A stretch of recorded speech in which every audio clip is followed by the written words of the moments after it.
Bismillahirrahmanirrahim.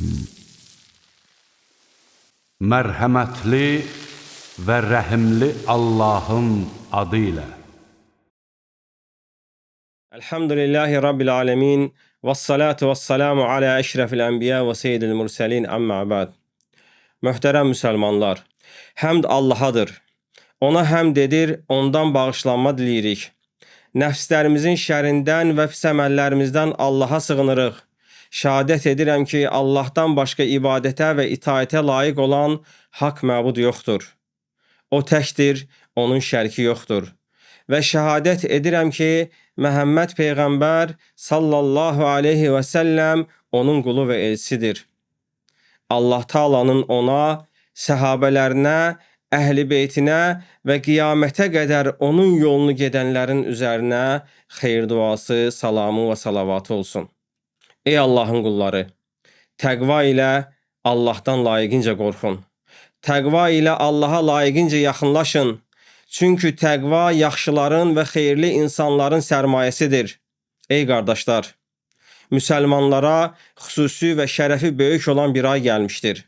Allah Taala bu ayda kitabını nazil etmiş, bu ayda oruç tutmağı bizə fərz etmişdir. Bu ay gecə namazları, Quran oxumaq, bağışlanma diləmə, sədəqə və ehsan etmək üçün gəlirli bir mövsümdür.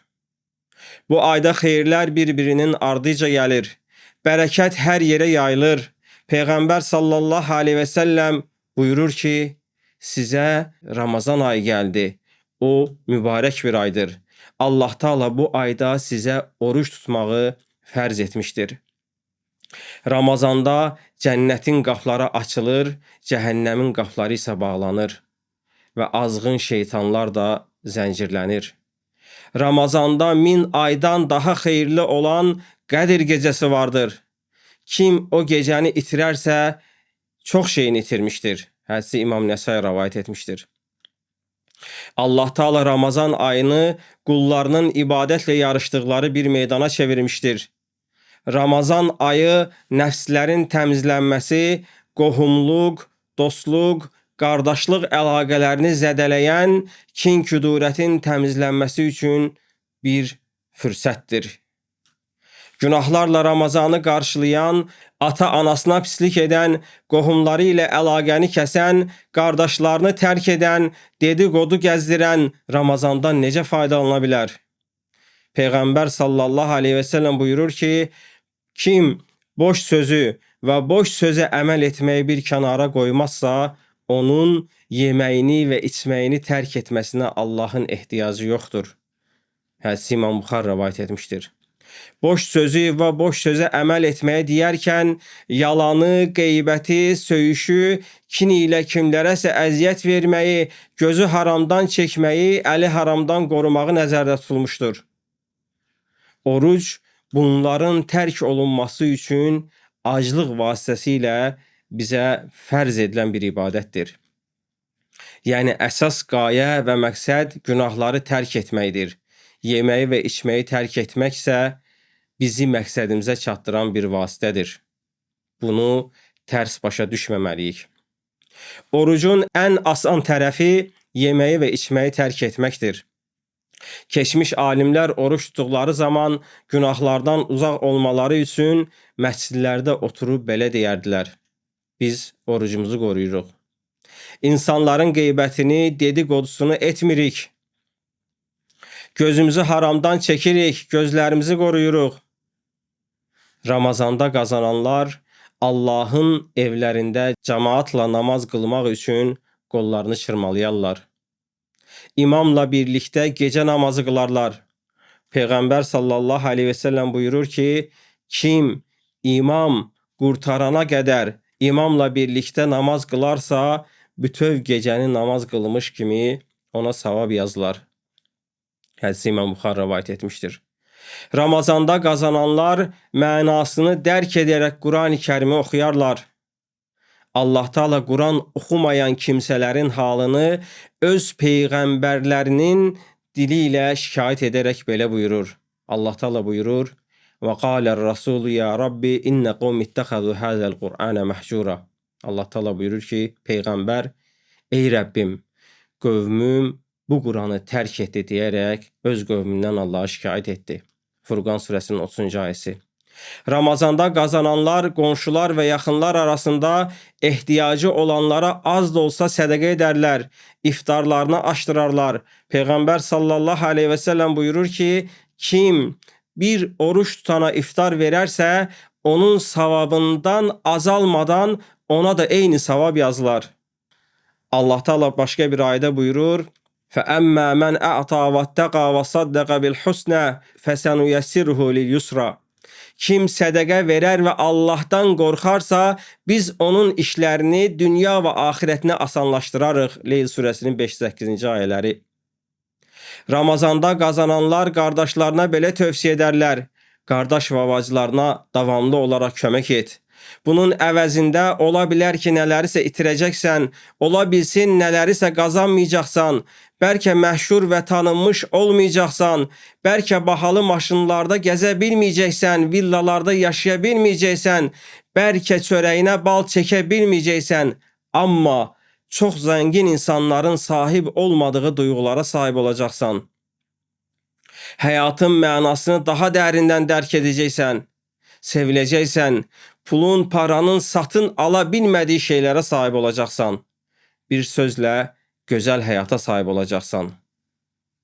Bəs siz, əziz qardaş və bacılarım, həyatınızda ən çox arzu etdiyiniz nədir? Ramazanda qazananlar Allahın məscidlərindən birində etikafa girər, dünya işlərindən özlərini təcrid edərlər. Allahla baş-başa qalmağın feyz və bərəkətini, imanın şirinliyini dadmağa çalışarlar. Ümrəni yerinə yetirərlər, ümrə edərlər. Peyğəmbər sallallahu aleyhi və səlləm buyurur ki, Ramazandakı ümrə həccə bərabərdir. Və digər rəvayətdə isə mənimlə həcc etməyə bərabərdir, deyə buyurmuşdur. Hədisi Buxari Müslim rəvayət etmişdir. Ramazanda qazananlar zikir, dua və istiğfarı çoxaldarlar. Peyğəmbər sallallahu aleyhi və səlləm buyurur ki, kim bağışlanma diləməyi çoxaldarsa, Allah Teala ona ağlına gəlmədiyi yerdən ruzi qapılarını açar. İşlərini asanlaşdırar, günahlarını bağışlayar. Hədisi İmam Əhməd səhih yolla rəvayət etmişdir. Allahdan bağışlanma diləmək iftar əsnasında isə daha fəzilətlidir. Oruç tutan üçün həm iftar zamanı, həm də gecənin son 1/3-də rədd edilməyəcək bir dua vardır. Rəbbimiz hər gecənin son 1/3-də gecə səmasına enərək belə deyir: kim mənə dua edərsə mən onun duasını qəbul edərəm, onun istədiklərini verərəm. Ramazanda qazananlar ata-anaya daha çox yaxşılıq edər, onlara yaxın olar, sevgi göstərərlər. Allah Teala Qurani Kərimdə buyurur: əgər onların biri və ya hər ikisi sənin yanında qocalıq yaşına çatsalar, onlara uf belə demə, üstlərinə qışqırma və onlara xoş söz söylə. İsra surəsinin 23-cü ayəsi. İbn Kəsir rəhmətullah aleyh bu ayənin təfsirində buyurur ki, əgər ufdan da aşağı kəlimə olsaydı, Allah Teala Quranda o kəlməni xatırlayardı, qeyd edərdi. Ramazanda qazananlar həyat yoldaşlarına, ailələrinə doğru düzgün istiqamət göstərərlər, gözəl sözlər və davranışlar sərgiləyərlər. Peyğəmbər sallallahu aleyhi və səlləm buyurur ki, kişilərin ən xeyirlisi ailəsinə, zövcəsinə gözəl davranandır və mən də sizin ən xeyirlinizəm, çünki mən bunu edirəm. Ramazanda qazananlar qohumlarını ziyarət edər, onlardan möhtac olanlara sədaqə verərlər. Peyğəmbər sallallahu aleyhi və səlləm buyurur ki, qohumluq əlaqələri səmaya qalxar və Allaha belə dua edər: Ya Rabbi, kim məni unudarsa, sən də onu unut. Kim məni yada salarsa, məni birləşdirərsə, sən də onu yada sal. Ramazanda qazananlar başqalarının islah olması üçün can atarlar. İmam Zəhəbi, İmam Əhməd, Şeyxülislam İbn Teymiyyə bir çox alimlər gətirir ki, Ramazanda dəvətlə məşğul olmaq bütün nafilə ibadətlərdən üstündür.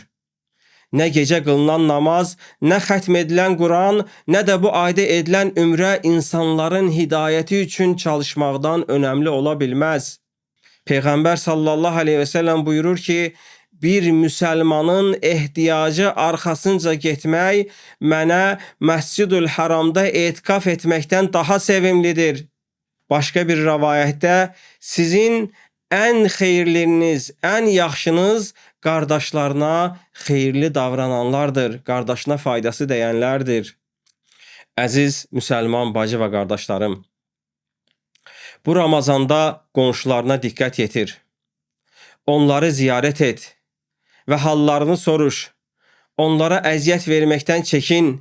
Yoxsullara və yetimlərə yardım əlini uzat. Peyğəmbər sallallahu aleyhi və səlləm bir hədisdə buyurur, Cəbrail əleyhissalam mənə gəldi və qonşu haqları barəsində mənə o qədər nəsihət etdi ki, o qədər tövsiyə etdi ki, mən hətta zənn elədim ki, qonşuya mirasdan bir pay düşəcək. Yəni qonşu miras sahiblərindən birinə çevriləcək. Və başqa bir hədisdə Peyğəmbər sallallahu aleyhi ve sellem buyurur ki, özü tox yatarkən qonşusu ac olan bizdən deyil. İnsan öz nəfsinə sahib olduqdan sonra edə biləcəyi ən fəzilətli əməllərdən biri də Allah Taala'nın dininə dəvət etməkdir.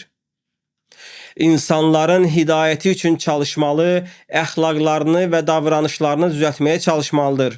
Allah Taala buyurur: İnnellezîne qâlû rabbunallâhu thumme istaqâmû tetenezzelu aleyhimul melâiketu ellâ tehâfû ve lâ tehzenû ve ebşirû bil cennetilleti kuntum tu'adûn.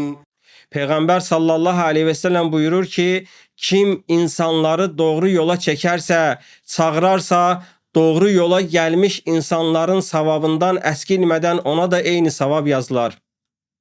Əziz müsəlman qardaş və bacılarım, doğruluq və hidayət yolunda yüksəlmək üçün səmimi şəkildə bu ayda çalışın. Ramazanda malını haramlardan təmizləyərək yaşa. Haram mal dünyada və axirətdə bəlalara səbəb olur. Haram mal ilə dua qəbul edilməz, səma qapıları açılmaz. Haramın əvvəli baldan şirindir, axırı isə zəhərdən acı. Haram tikə heç bir dərdə dərman olmamışdır. Hər haramdan təmizlən ki, Ramazanda Allah qarşısında durduğun zaman duan qəbul olsun. Allah bizləri eşidib faydalanan qullardan eləsin. Və bu Ramazanı nəfsimizlə cihad edib ona qalib gəlməyi bizlərə nəsib etsin. Mədəmizdən çox, dilimizdən çox, gözümüzə, əlimizə, əxlaqımıza fikir verən qullardan etsin. Ramazanın niyə fərz olduğunu dərk edək. Allah bizləri səmimiyyətdən ayırmasın və bu Ramazanı həqiqətən qazanan qullardan etsin.